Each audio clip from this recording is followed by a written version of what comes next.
Kids across the state got a special trip to school today, not because of how they got there, but because of who did it. This is Dad's Take Your Child to School Day. And News 4's Katie Alexander shows us how families in the Niagara Falls School District marked the occasion and why.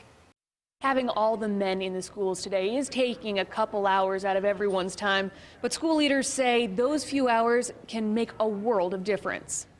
Children who have men involved in their lives in a significant way have better outcomes academically, socially, emotionally, just across the board.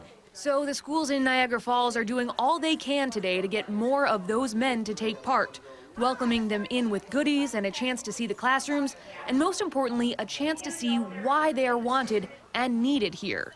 Statistics show that kids who have dads in the schools tend to volunteer more in their community and participate in things. That said, not every kid can share a morning like this with their dad. Yeah, my dad died when I was 7, and you know, I'd hear my friends talk about going fishing with their dads and going hunting with their dads and going to the Southern Tier. I didn't even know what they were talking about. But that's why these schools open their doors for any man who has a significant relationship with a child here.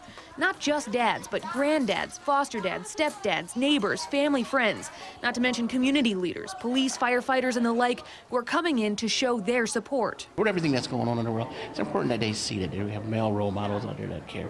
For a lot of the men here today, this was a chance to lead by example. He's a better big brother to his little brother because he sees me doing things for him. I was raised with an absent father, so I kind of get what they would go through if I didn't make time for them. It's important to a child to know that they're significant, their family is significant to the school. Of course, one of the big goals of this day is to get more men involved year-round. The schools are getting the men's contact information while they're here so they can reach out about other upcoming events. Reporting in Niagara Falls, Katie Alexander, News 4. I love what they're doing. Thank you, Katie.